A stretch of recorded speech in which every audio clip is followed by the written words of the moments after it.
What's going on, guys? It's Troydan here, and today we've got YouTubers that became murderers. You can never trust a YouTuber for various reasons. I haven't seen this go. Who was working as a professor of molecular biology in Dresden, Germany. A big part of her job at this institute was to travel around the world and hold conferences on the latest developments in her field. In July of 2019, she traveled to the scenic Greek island of Crete for one of these conferences, not knowing that this was going to be her last, and that the person responsible for her end would be caught because of his videos on YouTube. Is it the Gunnar dude? The incident happened on July 2nd, when, after a conference, Suzanne spent time with her peers and played the public piano in the venue's lobby before saying her goodbyes and heading out to her hotel in the afternoon. Sadly, this was the last time anyone saw Suzanne alive. Her coworkers noticed her absence when she didn't show up for the second conference scheduled for 6 p.m. that evening. It wasn't like her to skip events out of the blue. Something wasn't right.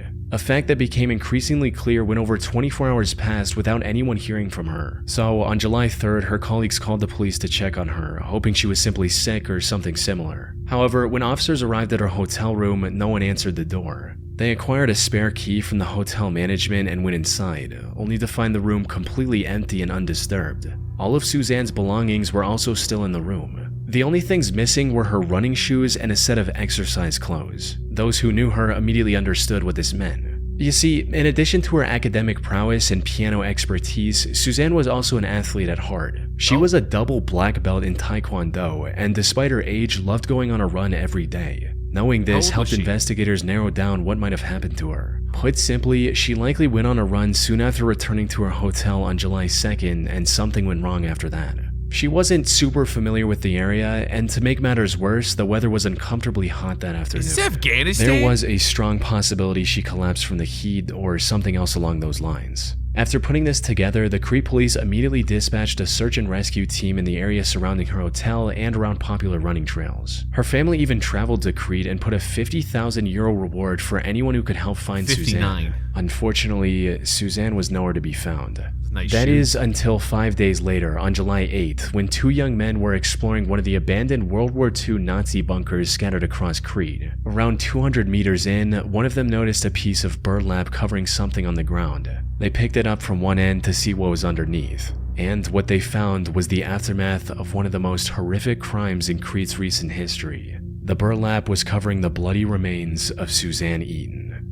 A later autopsy report discovered that Suzanne had several broken ribs, multiple fractures throughout her body, a missing ear, and much, much more. Whatever happened to her certainly was not an accident. The investigators began searching for clues, and fortunately it didn't take long for them to make their first major breakthrough: a set of car tire tracks leading up to the entrance of the bunker. Analyzing these tracks allowed investigators to find the car responsible for transporting Suzanne's remains to that bunker. It belonged to 27-year-old Giannis, a local sheep farmer. But when questioned, Giannis feigned ignorance and claimed that him driving through that area on that day was nothing more than a coincidence. He went as far as to say that he didn't even know about the existence of that bunker, a lie that would eventually lead to his arrest. You see, Giannis had a dream to become a successful YouTuber. He started a channel with his own name in 2012 and began posting videos. However, if you go to his channel today, all you'll find are 3 videos of him performing an ancient Chinese martial art he's got what it called takes. Qigong. He That's should've did because reacts. a couple days before Suzanne's body was discovered, Giannis deleted every other video on his channel. And once authorities recovered some of these deleted videos, it became clear why.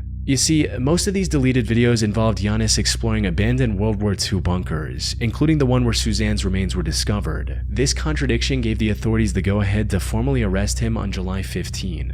It also allowed them to investigate him further, and the evidence they discovered was overwhelming. As it turned out, the land where this bunker was located was owned by Giannis's family. Investigators also found traces of Suzanne's blood in his car's trunk. When confronted with this evidence, Giannis cracked and told the whole story. According to him, he saw Suzanne running down the road and something came over him. He hit her with his car twice before putting her in his car, driving to the bunker, and ending her life there. The hell? He later changed his story to where he was compelled to commit this crime by a demon. Unfortunately for him, the jury didn't buy this one bit and sentenced him to life in prison without the possibility of parole in 2020. Now, this should have been the end of Giannis' story, but from what I've seen, there's more to his actions than just this one crime he was convicted of. The thing is, Giannis presented his vile act as a crime of opportunity, something he did completely out of nowhere. However, there's evidence to suggest that Giannis might be a full-blown serial killer. For instance, he was apparently detained by the police twice before, once for arson and once for animal cruelty, both of which are well-known early behaviors of serial killers. After his arrest, several other women also came forward, testifying that he had tried to run them over with his car as well in the past. What the hell? So, Suzanne was more than likely not his first victim. However, the most solid evidence against Giannis is in one of the deleted videos he uploaded to YouTube.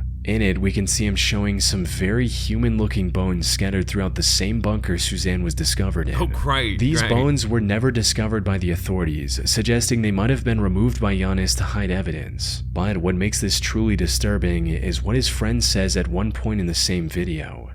What? I don't speak this roughly translates into, "Is this where you left that old guy?" What? Insinuating that Giannis had disposed of one of his previous victims in the same bunker before. And if that is the case, one can only wonder how many other people Giannis has killed over the years. Yo, I can't ever think about the Greek Freak the same way Simply again. Manic 6075 was a YouTube channel owned and operated by 24-year-old Samantha Wolford. She lived in the small community of Monticello, Texas with her husband Ernest Lee Ibarra, aka Ernie, and their 5 children. I'm just gonna go out. Oh, this is probably a bad thing to do. I'm just going out on a limb and say this guy killed her. I'm just gonna say, just look at that face, man. Ernest Lee that dude Ibarra, looks like he plays a lot of Ernie, Discord. and their 5 children. She usually made videos about her day-to-day life and other random topics. Her story began in 2008 when she was at the lowest point of her life. She'd recently become the single mother of a pair of twins and had no love interest in her life. That's when she met Ernie at a local tattoo shop, and the two hit it off right from the get-go, eventually getting in a relationship and starting a family together. In one of her videos, Samantha described the day she met Ernie as the happiest day of her life. Together, they were blessed with 3 more children, including 1 more pair of twins. Raising 5 kids was a challenge, but Ernie made it work by taking a second job in pizza delivery. So while they had endured tough times together, Samantha, Ernie, and their 5 children appeared to be the perfect loving family. However, while being a stay-at-home mother was all she could do at the time, Samantha still had a dream of becoming a famous actress one day. I've always wanted to be an actress. I think it is so much fun. I've been extras in movies. I've had small parts in like short films. Why'd you have 5 kids before you're 30 so then? much fun, and it is so beautiful. Are you sure you want to do that? One of the most amazing forms of art ever, to be able to express yourself that way. I think it's amazing. So, in October 2010, she created her YouTube channel and started posting videos, hoping to become a popular YouTuber and fulfill her dream on the internet instead. And things were going surprisingly okay in the beginning. Samantha would post new videos whenever she had something new to say. And while most of her videos struggled to get past 100 views at the time, the few viewers she had were enough to keep her going. But as time passed on, her passion for making videos turned into an obsession. She started spending more of her time on making videos than her family, putting even more pressure on an already stressed out Ernie. So Ernie's a good guy? Around 2014, she also started accusing Ernie of hurting her in her I take back everything I said. Sorry, Ernie, if you're watching. I apologize. Videos, hinting at just how bad their relationship was going. But then, after posting a seemingly random video in March of 2014, Samantha mysteriously vanished from the internet. Maybe she lost interest in YouTube or just wanted to focus on her family again. No one knew exactly why she quit so abruptly. Then, on the 20th of February 2015, viewers finally received the update they were waiting for. Unfortunately, it was far more tragic than anyone could have imagined. It started with the Texas police receiving a call from one of Samantha's aunts asking them to save her niece's life. Taos County 911, what's your emergency? I have a home invasion. My niece is tied up. I am at the verge of untying my niece at this particular moment. Okay, she's tied up. She is tied up and gagged. And gagged? Is that what you said? Ma'am. Is there anybody else there? Where are the kids? We have 5 small infants asleep. Apparently, 3 masked men broke into their home in the middle of the night and attacked the couple while they were asleep. The intruders then tied Samantha in her bedroom and after hitting him with a gun a few times, kidnapped Ernie. No! Samantha somehow managed to get her ties loose enough to call her aunt, who then contacted the police after arriving at Samantha's home herself. By the time officers arrived, Samantha's aunt had set her free from the restraints. The kids were fortunately safe as well. However, what made this whole situation strange was that the intruders didn't take anything else from their home besides Ernie. And from the people who knew him personally, Ernie wasn't the type of guy to make enemies with dangerous people. Put simply, investigators sensed something fishy with the whole situation. But all that paled in comparison to the main objective, which was to save Ernie as soon as possible. Where's Ernie? Please, Unfortunately, Ernie. Samantha didn't know anything that could give investigators their first clue. Ernie, With no other come option, home. the officers took Samantha to the station for further questioning, hoping to extract any she better useful not have hurt information they Ernie. could from her. But what none of them expected was that Samantha would change up her story completely after entering the interrogation room. Where before she didn't know anything about the assailants, now she had the name of a potential suspect, John Rebel. As Samantha's story goes, she was John talking to her Rebel! friend about Ernie's supposed attacks on Samantha, when suddenly a man with the pseudonym John Rebel overheard their conversation Rebel. and started talking about how a Dude, man shouldn't treat a I don't woman even want to tell you why I know that name, dude. There's a terrible people do bad things on the that internet. way, and that he was going to handle the situation. Well, as it turned out, the name John Rebel actually belonged to someone, a man named Jonathan Sanford. The police found and arrested John not long after Samantha gave out his name, right alongside his two accomplices, Jose Ponce and Octavius Rhymes. Surprisingly, Jonathan Octavius put up Rhymes? little to no resistance and immediately confessed to kidnapping Ernie. He also confirmed the worst possible outcome, that by the time the police got involved, Ernie was already dead. No! The three took him to a secluded forest and executed him with one shot to the back of his head. However, even after learning all this, one question remained. Why? Why would three men who didn't even know Ernie kidnap him from his home like that? What did Every he answer do? to this question pointed back to Samantha, who kept denying any involvement. Even if the investigators ignored her suddenly remembering the perpetrator's name, there were several other suspicious aspects to her story. Like, how was she able to untie herself enough to call her aunt? Why didn't any of her neighbors hear the break-in? And why were the kids all sleeping in the same room when usually they're scattered throughout the house? It wasn't long before investigators uncovered undeniable evidence of her direct involvement. This included instruction messages she sent to Octavius when the officers were trying to call Ernie's phone, which he had on him. These read, "Kill his phone, shut that down, ditch phone, move." There was no doubt about it at this point. Samantha was in colluding with her husband's killers. And as the investigation went on, the real story came out as well. Samantha had apparently become addicted to the idea of becoming a famous YouTuber, and her neglect of the kids became a constant source of fighting between the couple. But instead of resolving the issue like a responsible adult, Samantha colluded with her friend's boyfriend to hatch a cartoonishly evil scheme to get rid of Ernie.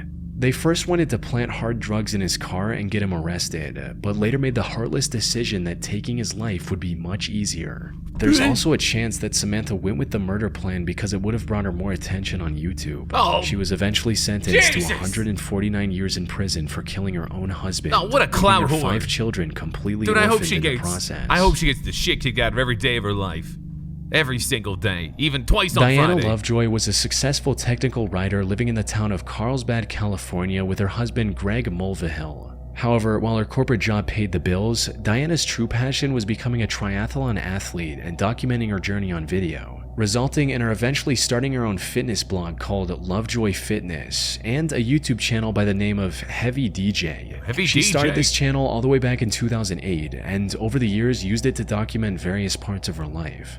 From meeting her parents after a long time to going scuba diving with her husband. At one point, she even tried to become a cooking show host of sorts. Doesn't that smell nice? Unfortunately, her channel never really took off, Dude, forcing she's her to a eventually psycho. cut She her killed her losses family and for move on with sure. her life in March of 2012. Or at least that's what it looked like from the outside. In reality, Diana's reason for abandoning her YouTube channel was kind of wholesome. You see, Diana and Greg had been trying for a baby for years by this point.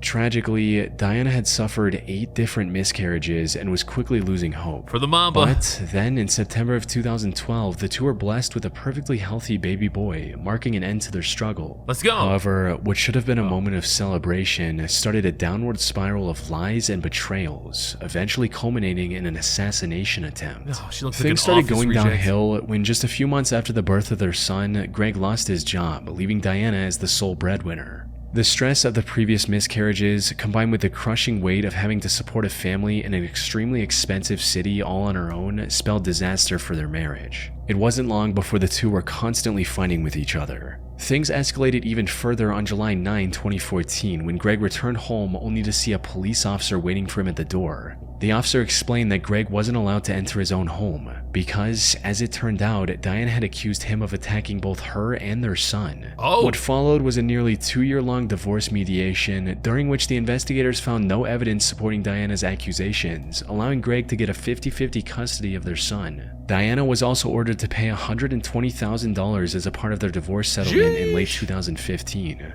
Big But chunk, before the chunk. divorce could be finalized, Greg received a phone call from an anonymous number that changed everything.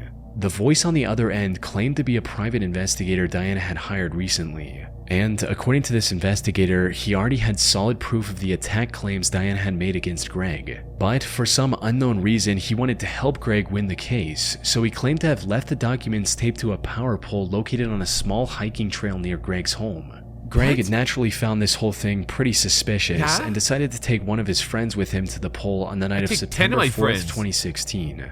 Sadly, despite his suspicions, he failed to grasp the true intentions of the strangely helpful private detective. Hello, this is 911. Yeah. My friend has just been shot. Do you know who shot him? There's a guy lying down like a sniper. A sniper? Did you see him at all? Briefly, we saw the gun, and he shot at us like 6 or 7 times. When Greg reached the pole, a sniper opened fire on him, shooting him clean through the chest. Fortunately, the bullet missed his heart by mere inches, giving him a second chance at life. Nice. By the time the police arrived, the shooter had already fled the crime scene. But a quick survey of the area allowed the investigators to uncover a pair of towels the shooter left behind.